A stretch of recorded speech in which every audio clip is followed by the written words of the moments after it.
Welcome to this time zone, Tristan Williams. It's nice to Right. see you on this side of the Atlantic.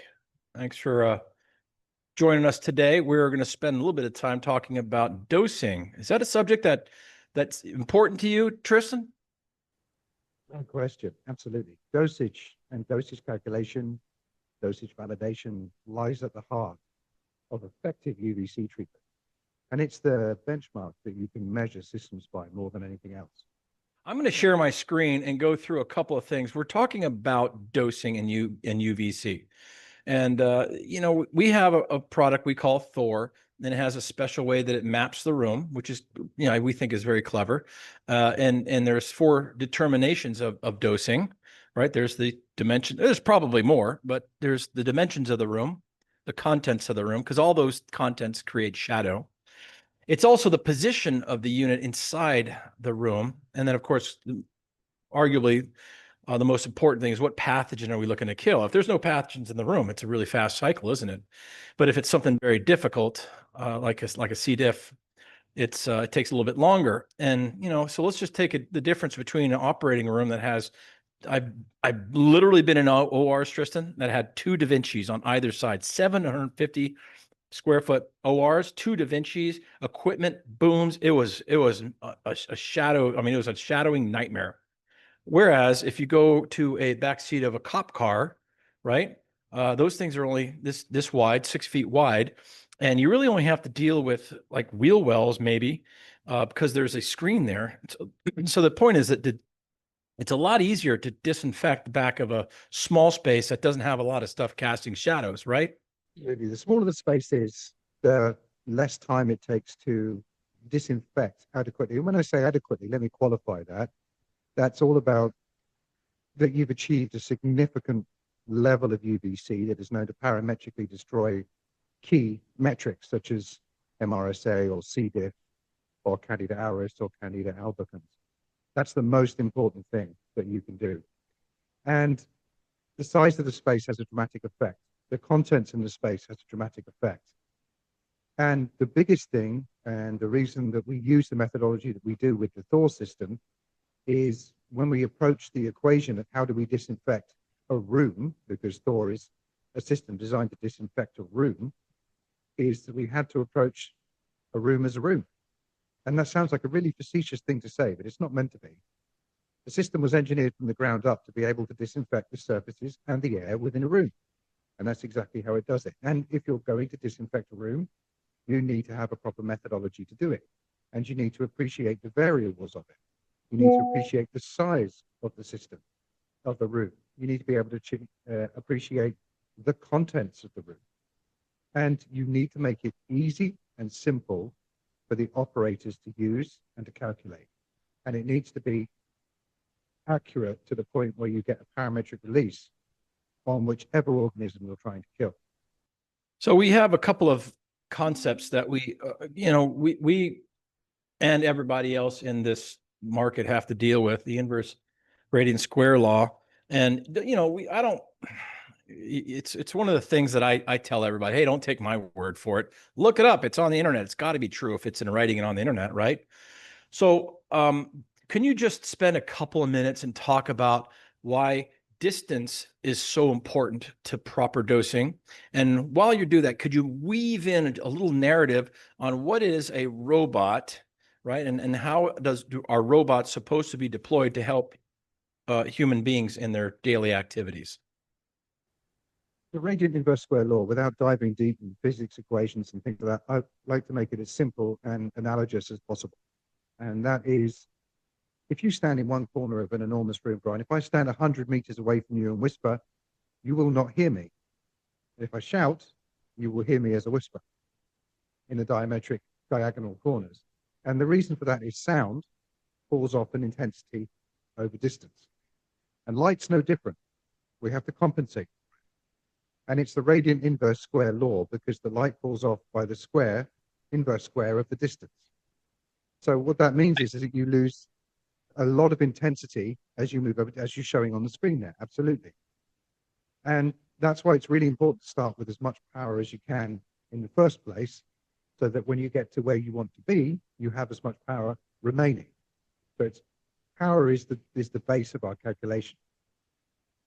And if you're not compensating for the radiant inverse square law, and we've seen lots of different UVC companies over the years claiming that they can disinfect 1,000 square feet in 6 minutes. But I'm telling you now, from a physics perspective, unless you're running a small nuclear power station to power your UVC device, that's not physically possible to what I would refer to as a healthcare level of disinfection. Yeah. And to weave that into what these systems are supposed to do, let's go back to basic core functions. What are these systems supposed to do? They are supposed to assist our EVS operators, who are a tireless bunch, grafting very hard, working very hard in very difficult and often not particularly pleasant circumstances. It's to assist them in doing their job, into making the service they provide reach a higher level. For the record, we do not replace manual cleaning. You require manual cleaning to still use a UVC system. Other manufacturers do claim otherwise, which is a questionable claim that shouldn't be made. Our systems are deployed to go into a room after it's been manually cleaned and reach the parts that are very hard to reach, but also lift the disinfection level of the room to the next level. And we do that by the power of UVC. And by ensuring that our systems compensate for the radiant inverse square law, that our EVS operators can push the systems in. The Thor system, for example, does all the calculations for the operators, tells them exactly how long the room needs to be, the system needs to be in the room. And we have a very simple but complex, simultaneously complex equation, an algorithm that is embedded in the software of the machine to calculate all of that. And one of the biggest issues that I've seen is that this system, some people say it's not a robot because it's not. Thor is designed to be wheeled into a room, and it measures and maps the room, calculates exactly what the room needs, and applies the right amount of UVC to disinfect that entire room. And we do that by mapping both the dimensions and the contents of the room. Because a lot of other systems just take rooms to be empty in healthcare. I've worked in healthcare for nearly 3 decades, and I can tell you now that there is no such thing as an empty room in healthcare at all. There is always something in it, and that something needs to be compensated for. Now, some people are confusing the issue because there are systems out there that will move during this cycle. They are motive, they are battery powered. And people say, well, those are robots, yours isn't, but that's not true. A robot is a system designed to autonomously assist its operator in the task. And that's what our system exactly does. We autonomously, telescopically extend the system. We autonomously calculate the dose. We autonomously map the room. Mobility or motive, power, is not the definition of something being robotic. And I find that very frustrating that the terminology has been warped to meet other people's marketing needs. And the biggest problem with these motive systems, in all honesty with you, I've just spoken at length about complex algorithms and equations that we use in our device to get the right amount of UVC in the room. And trust me, accuracy is everything if you want effective disinfection. And these systems essentially introduce a new variable into that equation, which is mobility. And moving around the room, the tendency tends to be that rather than measuring a room, mapping the contents, doing the equations, doing the work, if you will, to disinfect the entire room, the motive systems tend to do microburst treatments in hotspots of the room. They drive to an object, they have a limited exposure time at that point, and then they move on to the next one, which means you're not treating the room as a whole. So you're not actually disinfecting the room, you're disinfecting the objects within the room. We'll go through a couple examples of these things. One of the things that drives me nuts is when someone says, oh, look, we can validate our dose because we have this little plastic card that says it's been dosed. Well, it's been dosed in that spot is what you're saying, right? That's exactly what they say. And, those cards are good indicators, and they are indicators. They are for indication purposes only. They are good at what they do. These are little cards. If you haven't seen them, they're self-adhesive cards you can put onto objects, and they change color corresponding to the UVC dose that they've received. But the reason I say they're for indication purposes only is, one, if you use them, you can't retain them because the color continues to change afterwards. Secondly, storage conditions greatly affect the accuracy of them and their shelf life. They have a shelf life. And people don't always realize that they have a shelf life. But one of the biggest problems is that because it's just a color change, and the color change, you're an operator looking at the color change, it's entirely subjective. It's not objective. It's the same as when you do a litmus test on a hot tub or a swimming pool, in the fact that, you know, you then have to look at it and judge the colors. And it's a similar thing. And it means that you're taking essentially the science out of it and replacing it with somebody's perception of their color vision. Everyone's color vision is different. And they are good indicators, but they are not the be all and set all. Underpinning how good your room receives in terms of a UVC dose should be the science of the machine and the proven and validated science through standards such as British Standard 8628 and things like that, where you actually validate the process of calculation. And we have a couple of examples. We're going to be bouncing around showing different graphics. So here's a really good example of what we're talking about. The card here in the middle is I'm not going to mention companies, but it's a yellow, kind of a peach, brownish orange, and a pink. And as UVC hits the yellow, it changes colors in that circular area. And so your eyeball is supposed to distinguish whether it's this lighter orange or darker orange. And if that's the case, you get 25 millijoules per centimeter squared, which killed COVID. And then it goes up to 50, then 100. And so, you know, the problem is, you know, like 10% of the world's males are colorblind. Those things are also got a shelf life. They're only good for about a year or so. They're expensive. But on the flip side, we have these electronic ones. This particular one on the left is you stick it in a room, you know, radiation gets in it, and it gives you a number on an app. There's another one out there that looks like this. It gives you a number on the box, or there's also an app. And those are very clever. You know, the idea is that, hey, if you put these things in a room using this same physics of inverse radiant square, you can take measurements all over the place and see what exactly is going on here, right? So this is a nice little chart that's out there in cyberspace, and there's all about dosage. If you notice, the most important thing, the reason we're talking about UVC in the first place is dosing. That's it. We're talking about proper dosage.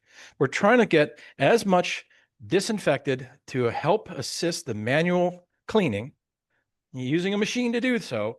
The most important thing is not that it moves around. It comes down to proper dosing. And the limit that we have is not just the inverse radiant square law. It's not just the cosine law, the slide I just put up there about the angles of light. One of those vendors out there really focuses on that. It's not the proximity, getting close to an object, because you can drive up next to it. And if you drive up next to this side of the room, you're ignoring that side of the room. Really what comes down to power is what we're limited to in the US.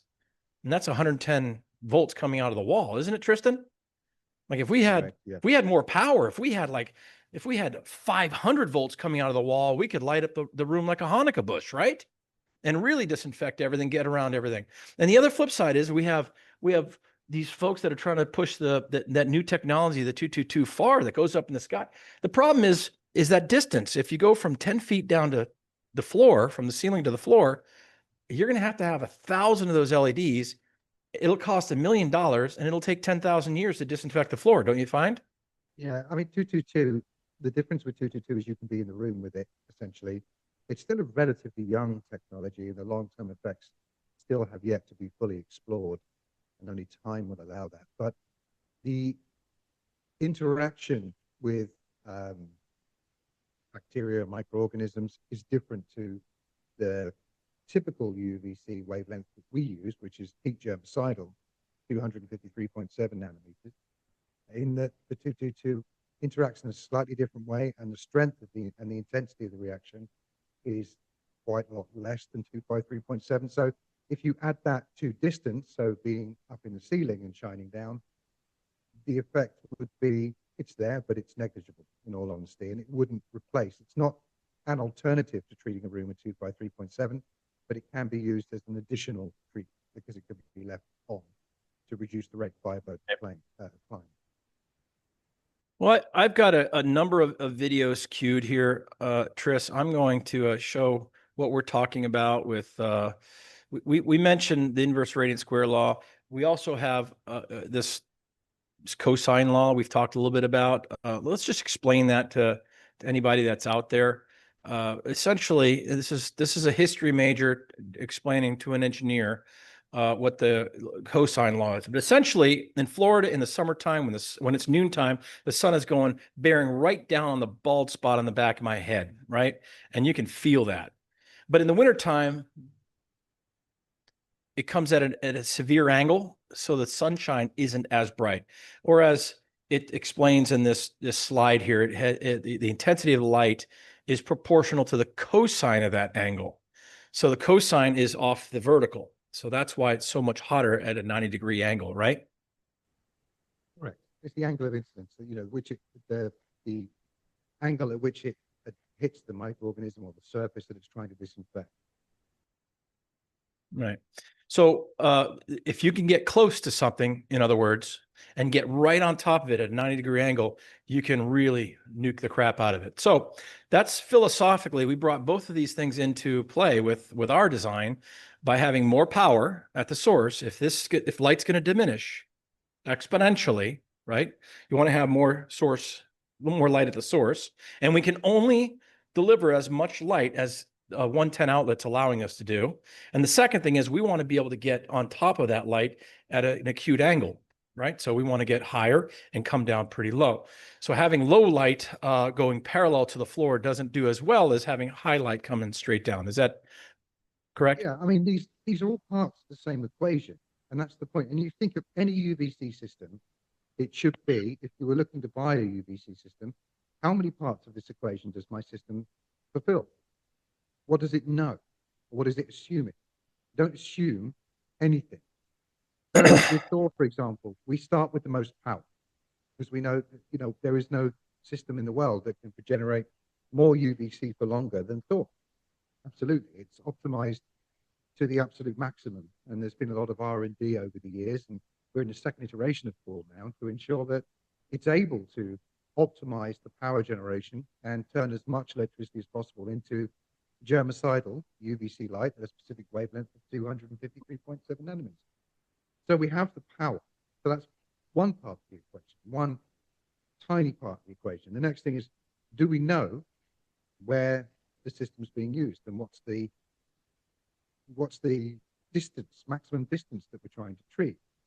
And this is such an important thing. And I get so frustrated because there are so many companies in the UVC disinfection sector or market, or however you want to phrase it, that just will not play with a straight bat.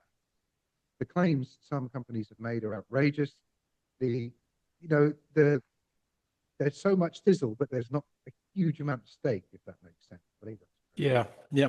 And under the, hey, wait, there's more. So you can have power and you can have height, okay? Yeah. Or you could have articulating arms that allow you to move on top of things.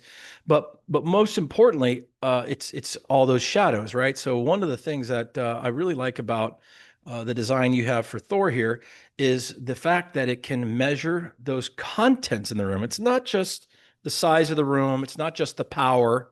It's not just the proximity. It's also measuring all those things that could create shadow and therefore block our light and therefore take longer to have that reflection work. Is that correct? That's exactly what I was coming to. It's another part of the equation. And the thing that I get the most frustrated for is machines claim that they map the room. Because unless you see a map as an operator or a map's being produced, it's not mapping, it's measurement. Yeah. Because a map is an assembly of measurement points. And if that's not being produced, it's not mapping, it's room measurement. And that's really misleading for users and a real frustration for me. I get very upset about that particular thing. We map the room and we map the contents because we want to make sure that we have, because people assume rooms to be empty. I said that earlier on. And there is, Brian, how long have you worked in healthcare? Yeah, well, hang on a second. No, I'm getting text from you. When was the last time that you walked into any room in any healthcare facility anywhere in the world and it had nothing in it? It just doesn't happen. If there's nothing in it, there's a specific reason, like it's been newly built or newly, because even I was down in I was in the Caribbean and they had one room that wasn't being used, and we asked why, and they said that because we don't have a bed in there, so we took all the equipment out. So like, what's the point of disinfecting? You don't have any patients in here, right? Yeah. Yeah. Well, The, at the risk of showing everybody my YouTube feed, I'm going to share some videos here on just what our competitors are doing and how they calculate their dose. So there's probably 10 or 12 companies out there, and I would say all but 2 or 3 have just like a 5-minute cycle, like literally set it and forget it sort of thing. Hey, put it in the room according to manufacturer's recommendations, 5 minutes, you're good to go. We actually have a competitor that says they're getting like 99.99% in 2 minutes, and they have a picture of their unit inside of the San Antonio Spurs, arena, which, obviously that's you're using a visual to create a point. There's no way that any unit, 100 units could disinfect a basketball arena in 2 minutes, unless there was a nuclear event, right? So here is a video. I'm not going to mention the name, but here's a video of a competitor. They literally walk you into the room. I think this is a rendering. You walk it into the room, place it on one side of the bed, you turn it on, set it, and forget it. You got just a couple seconds to get out of the room, and there it is. Look at that. And boom, it's done. sorry, Look at Brian, you're that. not sharing your screen. Oh no. Let's do this again. Well, it was so abhorrent that so here's what it looks like. She pushes it in the room, turns it on, and the cartoon character walks off, set it. Look at that. Isn't that crazy? And you're done. You're done. And it kills all these other bugs. Yeah, isn't that great? So even this manufacturer does recommend, if you notice this room is kind of weird because normally there's a bathroom in here and maybe it's down below the screen, but even this manufacturer says you should put it on this side of the bed, then on that side of the bed, and then again in the bathroom. And the reason is, particularly this one, they have their design is just a fixed height, but it's all that bed is blocking the other side, and they recognize that. Okay. And it'll probably work pretty good in a bathroom that has reflective tiles. But when you have all that furniture in there, and that's not uncommon to have a couple chairs, a couple tables. I'm not sure what a laptop's doing in there. Maybe it's a nurse's station. But that's one thing. And again, I'm not picking on anybody. I just literally Googled, UVC in healthcare. This one here is I genuinely feel like I'm on the Joe Rogan podcast right now. They said, what? oh, Bring good. that video up. Right, Brian? Yeah, you're not going to believe this. So this is a healthcare system that bought a competitor. I'm only showing this. Do you see that? It says ready for disinfection, and it has a room number, and then it has a 5-minute cycle. And there it is. You press 5 minutes, and you're done, man. Set it and forget it. And there it is. There's a 4-minute cycle, a 5-minute cycle, a 10-minute cycle. There's a standard, and there's isolation. Click, click, click, click, click, and that's it. So that's brilliant. So you have several vendors out there that are doing this 5-minute, 2-minute, whatever cycle. There are a couple other systems out there. I'm going to pull them up here in a second.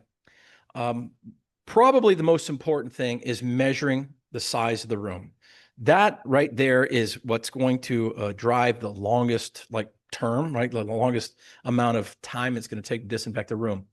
But when you get down to what we're trying to do here, do we really need to get some far out corner that it really is not a huge risk over there? No, probably not. Probably you're looking at the high touch items like around the bed where the patient's going to be, where the clinicians are going to be, arguably. Okay, arguably. When you have a whole room unit, you should be able to disinfect the whole room, okay? But otherwise, you want to have those high touch areas, right? So you have something that comes in and you just randomly come up with 2 minutes or 5 minutes. Can you explain to me the logic of how people came up with that? No, I can't explain the logic of it. But if anyone out there is a consumer watching this video feed, anybody is considering purchasing a UVC system, if you take one thing away from this chat from Brian and I, the key thing is this: ask. Ask any UVC system manufacturer, how did you come up with this number? How do you calculate your dose? As a consumer, that's the question you should be asking. That's the question you should be validating. Or even if you're an operator of these machines, if you already have them, it's your right as a customer of theirs, or indeed ours. I'm happy to answer that question. I can tell you exactly how we calculate piece by piece of the mathematical puzzle using the data that we pull in from our integrated LiDAR. But it really frustrates me when people say 2 minutes is enough or 5 minutes. These arbitrary numbers, and I say they're arbitrary, they're probably based on some research that they've done, where they put their system into a room of similar size, perhaps, to a patient room. And I understand that. And again, that's coming back to a very generic piece of parametric release. But the key thing is, where your operator places that unit has a dramatic effect on the intensity of the light. We've just spoken about distance, gradient inverse square law, the cosine, the Lambert law, where what the angle of incidence of the light is into a particular surface has a dramatic effect on its power. If it has no mechanism to compensate for where it's put, see, with Thor, for example, because people ask me all the time, why does your system have to scan the room every time? Why can't we save the scan?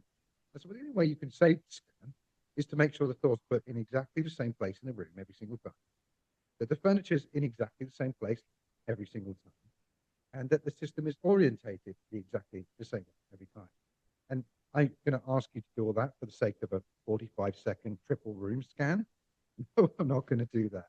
It's the way we ensure accuracy. It's the way we ensure that we get the right dose at the right time at the right place. And that's such an important thing. So if anyone out there is thinking about purchasing UVC, has UVC, or wants to use UVC, and you're looking at manufacturers, or to those of you as well out there, the people out there writing bids, I've seen terrible bids in the US where they are so slanted towards a particular device, a particular manufacturer, using arbitrary things like the length of the lamps dictates a tender criteria for bid, a specification. Utterly ridiculous, has no effect on the performance of the device, and utterly incorrect. For those of you out there writing bids, these are the questions you should be asking. How do you calculate your dose? And we're using what metrics, what incoming data? Yeah. Those are the questions that should be on bids, not is your lamp 1.25 meters long? That has no effect on the performance of the machine at all. Sorry, Brian. I get very passionate about these things. No, it's that's the all right. consumers that pay the price. I'm going, you know me, I'm an equal opportunity bully. I'm going to go through a number of more slides, and we're going to address this one here next. This one particular one drives me nuts because they say they have a laser. There's a laser, and this red dot goes around the room, and it makes sure that that these three emitters are talking to each other. And yet, when you look at again, just go on YouTube, I look at this thing, and the light's only, gosh, 1/6 of the circle. So as light is going in one direction, there's 300 degrees of darkness in the other. And I look at right now, if you can see the OR table, there is no light on that OR table. That's where the money shot should be, right there. And there's no light on it because the lights are spinning around. And as they spin around, and right there, like Mission Impossible, if I was, Tom Cruise trying to steal the jewels or whatever, that's when I jump in on the lasers and I grab the jewels from that OR table there. It's not getting any light anywhere near the OR table. And that's probably the most important thing. And they can say they're mapping. Look at that. Look at that. That is darkness right where everything needs to be light. And they're not mapping anything. I don't see a map. If you're not like a cartographer and producing a map, you can't say that you're mapping anything. Is that correct? If you're not producing a map, how do you know you're mapping? That's the thing. Otherwise what you're doing is taking measurements, and there's a small piece of firmware or software inside the machine that takes an average from those measurements to take dosage. So they're doing something, but again, the consumer should be asking, well, what? What are you doing? How is Yeah. that Well, circulation taking? in fairness, Tris, someone's going to say, well, wait, look at this shot here. Now that OR table is being lit up pretty good. Yeah, but by lighting up that pretty good, that other side of the room's not getting pretty good.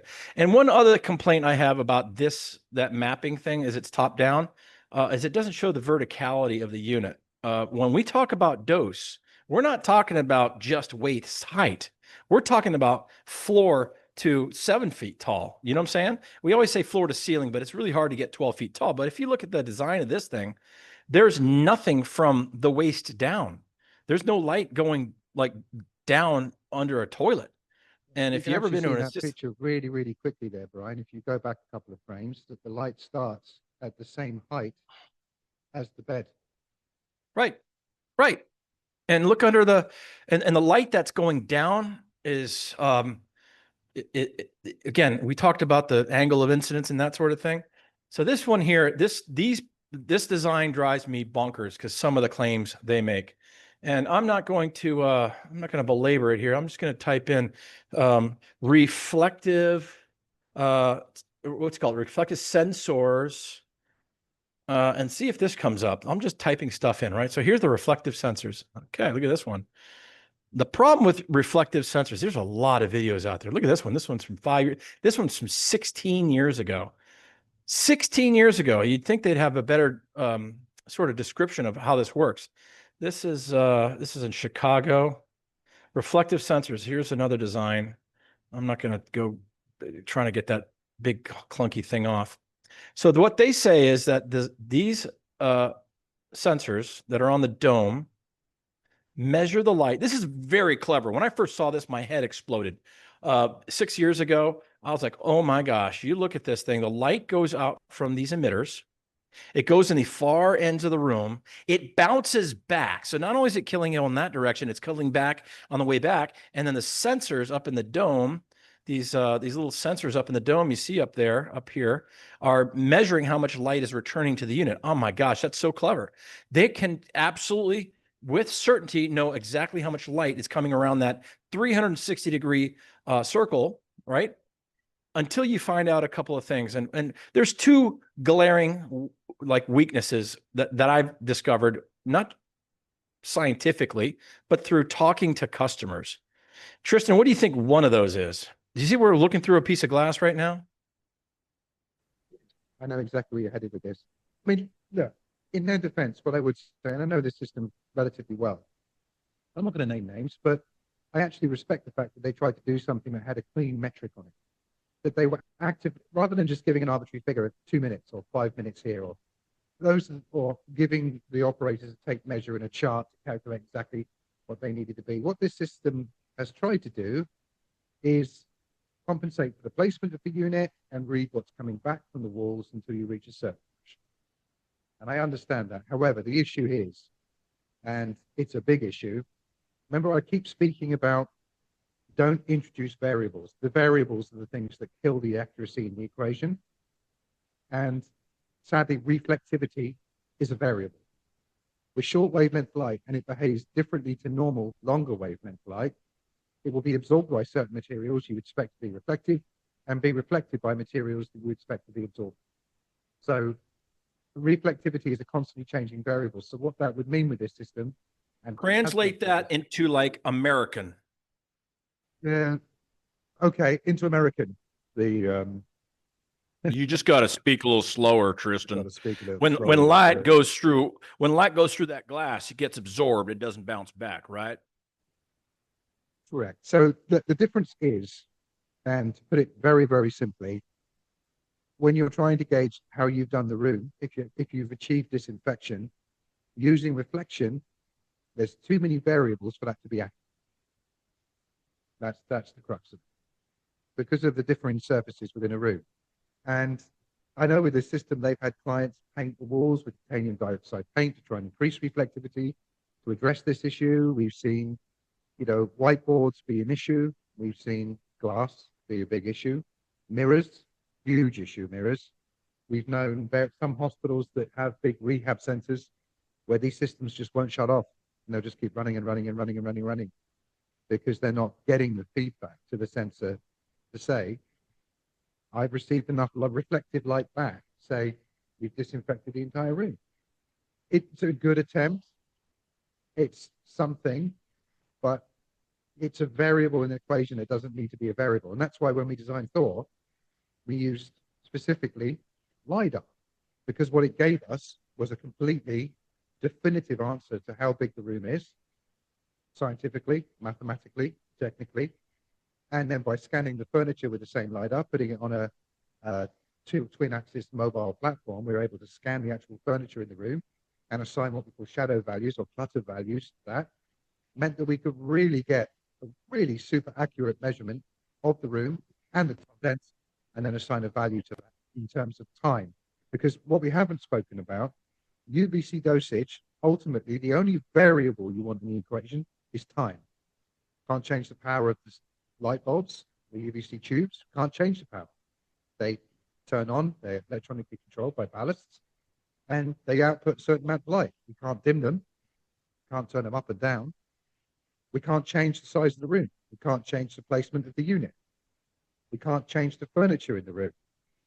What we can change is the time. So that's exactly, we built all the technical systems within the Thor to close every variable down except the time. And that's how we vary the dose. We're going to be wrapping this thing up, but I want to just get a couple of summary bullets out there.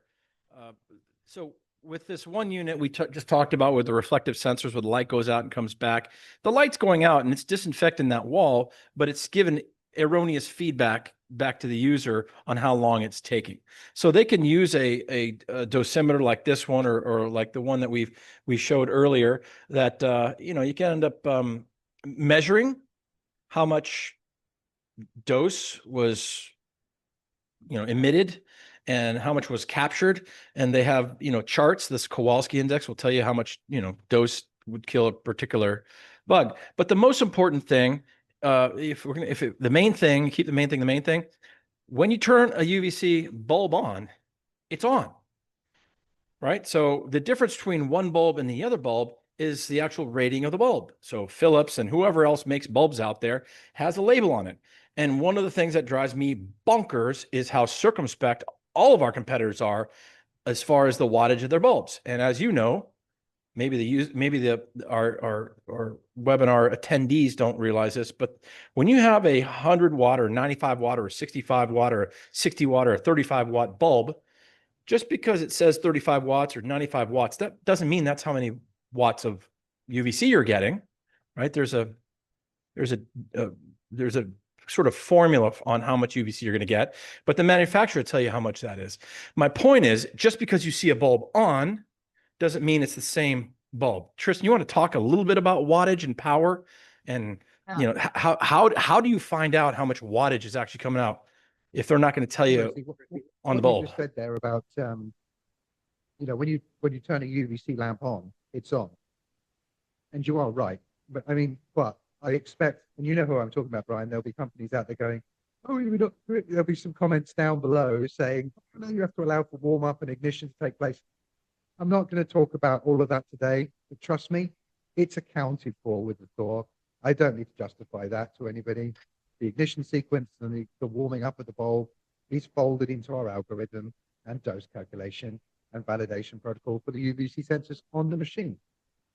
Now, there are some real issues with bulbs, and I'm going to tell you our position first of all. I'm not a UVC bulb manufacturer, and I don't want to be clear. I don't want to be a UVC bulb manufacturer. Do you hear that, folks? He does not want to be a UVC bulb manufacturer. No. And you can quote me on that. Do you want to make ballasts? No, I don't want to make ballasts either. We're a company that designs, manufactures, and does research and development on UVC room disinfection machines. In the same way that Chevrolet or GM, they're not interested in making tires. It's something that goes onto their product, but it's not something that they want to manufacture. Something that somebody else with their specialty does it. So we, in the very early stages, we're talking many years ago now. For those of you who don't know, Thor's actually been around since 2016, and inception right back to 2015. So the system has been tried and tested and proven. But we found that the best tubes to work with and the best company, and we have developed a really good partnership over the years, is Philips Signify, depending which one name you know them by, but it's the same company. And that's why when you look at the Thor UVC system on all the bulbs, it says Philips. You want to buy our bulbs from us, you can, and they'll say Philips because we get them from Philips. You want to buy them locally in your own marketplace, you can. And there's a part number right there. So many of the UVC systems out there I see have taken the manufacturer's name off and put their own name on. So, oh, you have to buy our bulbs because it needs to be a this part number here, and it only comes from us. There's very few companies in the world that make germicidal compact fluorescent lamps. Trust me, Philips is the biggest one. There are others. There are some really good ones out there as well. But my biggest concern is for the consumers. How do you know what bulb is on your UVC system? What if, for example, it says the manufacturer of your UVC device, I would suggest you go and ask for a safety data sheet. Find out what the origin is, where it came from, what the wavelengths are, because that's all available with our system. People don't understand. There's some really bad UVC bulbs out there. Brian, I'm looking at one that you bought off Amazon Marketplace, staring me in the face. I hate this thing. It came from, shall we say, the other side of the world. Let's be kind. Let's not be specific here. And was marketed during COVID as, hey, this is a great, disinfect your home, do all this kind of thing. The UVC bulb, it's got no passive infrared sensors, nothing like that. It's just a plug and play UVC bulb. We've tested it with a spectroradiometer. It's horrific. Its spectral wavelengths are all over the place. Its ozone generation is off the charts. Really, really dangerous. People don't realize if you use a UVC bulb that emits below 200 nanometers, and yes, that's proved by science to those people that wish to comment underneath, you know who you are. You're welcome to comment, but we know you're making ozone with your system because we've seen it with, shall we say, the governing agencies. And ultimately, it is a real danger because ozone is a respiratory irritant. So if you're using it, could generate ozone in an ICU or something like that, where people could be there with respiratory failure. That's really not a good thing to do. So bulbs are really important. Knowing the heritage of your bulbs and the performance of your bulbs, how much germicidal light you produce, how much other spectral wavelengths you produce. And for the record, if you're interested and you want to know, we'll send you all the studies and all the supporting data from one of our development and technical partners, which is Philips, which has all the spectral emissions. We show you we don't emit anything below 200 nanometers. We actively destroy ozone. We don't generate it. We can show you that. That brings me to my final point.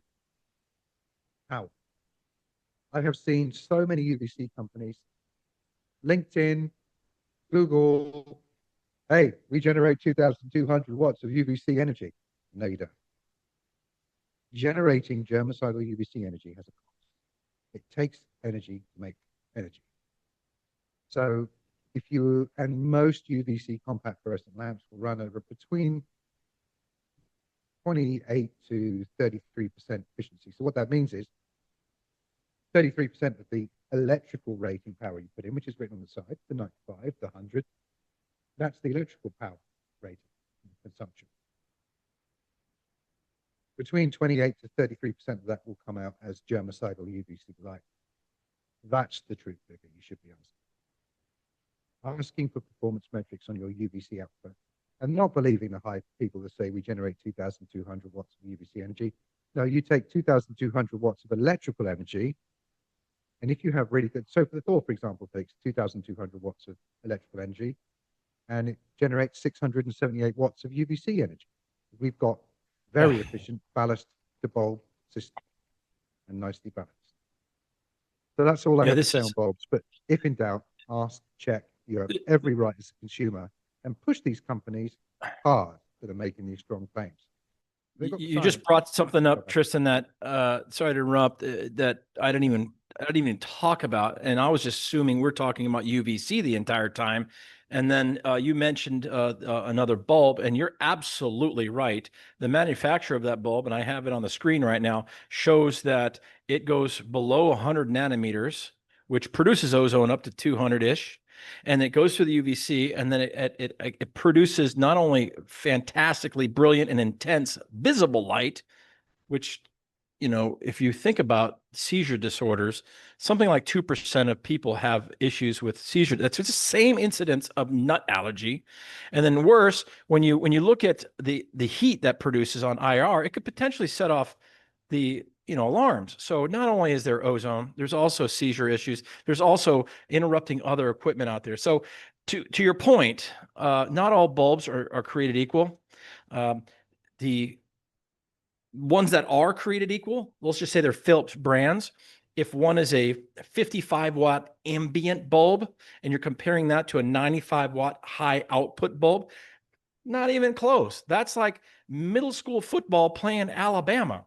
The 95-watt bulb is going to be a lot more powerful, more killing, less time, but we never even talked about ballasts, right? So ballasts are one-to-one relationship. If you have an ambient bulb, you can use one ballast, which is money, to two bulbs. So they're saving money, but you're getting less output. But it looks like you have more bulbs. So it's also the output. So the point is, dosing is there's so many variables: size of the room, contents of the room, location of the thing, the type of bulb, how many bulbs, the wattage of the bulb.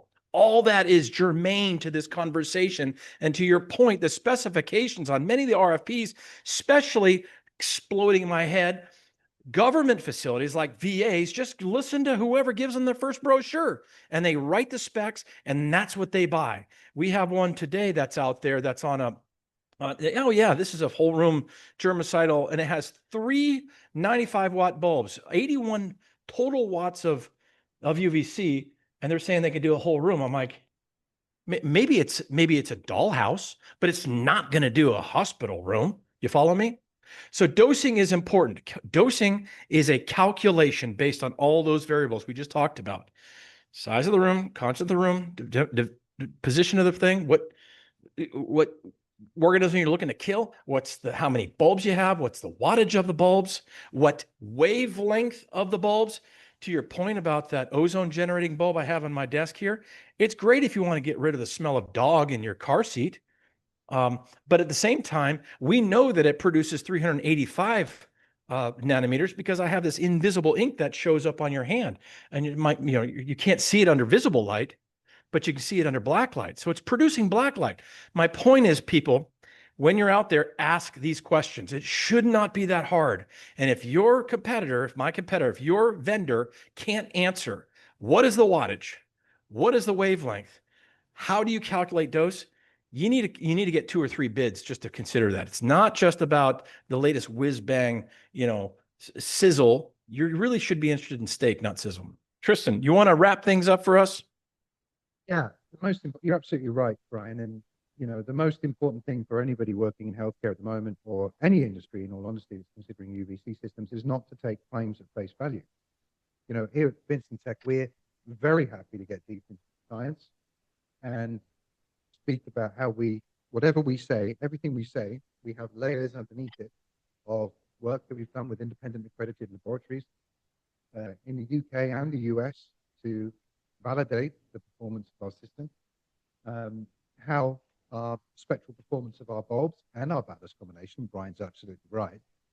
If you know what bulbs are on your system, do you know what ballasts are on your system?